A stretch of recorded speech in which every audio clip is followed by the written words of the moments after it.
Selon les données du Fonds monétaire international FMI, en zone CEMAC, le Gabon détient le deuxième taux d'endettement le plus élevé après le Congo.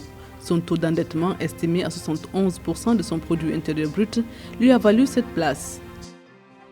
La République démocratique du Congo, RDC, ambitionne de relancer son économie, et ceci à travers un plan directeur d'industrialisation qui devra mobiliser 115 000 milliards de francs congolais, soit environ 58 milliards de dollars.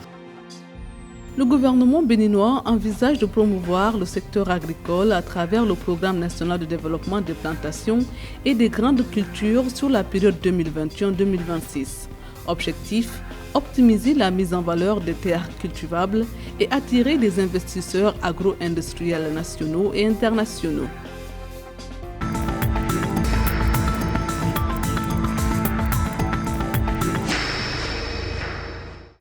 Après la République du Congo, c'est le Gabon qui détient le taux d'endettement le plus élevé dans l'espace CEMAC, Communauté économique et monétaire de l'Afrique centrale. Un récent rapport dressé par le Fonds monétaire international a donné l'information. Avec un taux d'endettement estimé à 71% de son produit intérieur brut, le Gabon se positionne comme l'un des pays les plus endettés de la zone CEMAC. Lorsqu'il s'agit de la dette, on a deux théories à dimension variable. Et on a l'impression que c'est une question de géographie. Le pays le plus endetté du monde, ça reste quand même le Japon avec 245%. Et personne n'a jamais parlé du Japon comme le pays riche le plus endetté du monde. Pourquoi on s'offusque à ce que les pays africains s'endettent si ceux-ci investissent cet argent de sorte que les générations à venir trouvent un pays plus compétitif?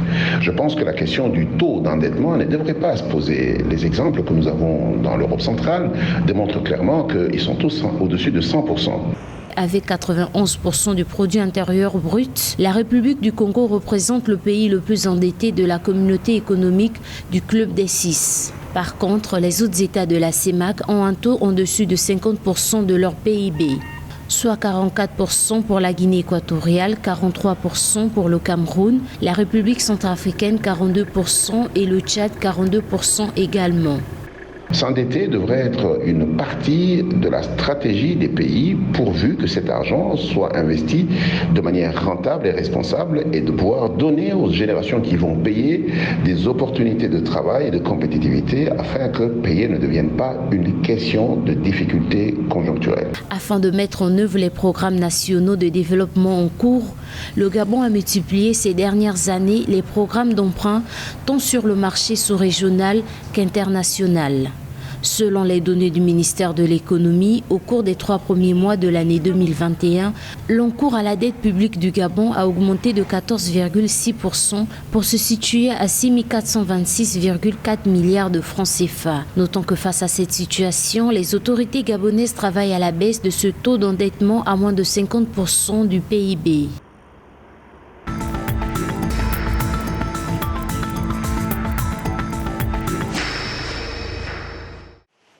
« 15 000 milliards de francs congolais, soit environ 58 milliards de dollars, c'est le montant que la République démocratique du Congo compte mobiliser pour son plan directeur d'industrialisation. Ce plan vise à réduire la dépendance du pays vis-à-vis de l'extérieur en matière de produits agro-industriels, pharmaceutiques et de textiles. L'importation de ces produits coûte annuellement près de 2,5 milliards de dollars pour des réserves de change d'1,3 milliard de dollars.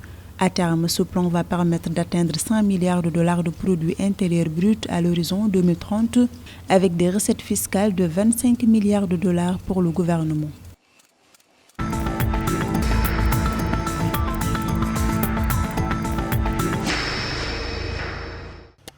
Le gouvernement béninois envisage de mettre en place au moins 670 000 hectares de grandes plantations dans les 12 départements du pays. Ce plan entre dans le cadre du Programme national de développement des plantations et des grandes cultures sur la période 2021-2026. Les cultures retenues sont entre autres l'anacardier, l'EVA, le cacao, le cocotier et la banane plantain. Le secteur agricole reste un levier majeur de développement de l'économie béninoise. Il contribue à près de 28% du produit intérieur brut et plus de 70% des recettes d'exportation du pays.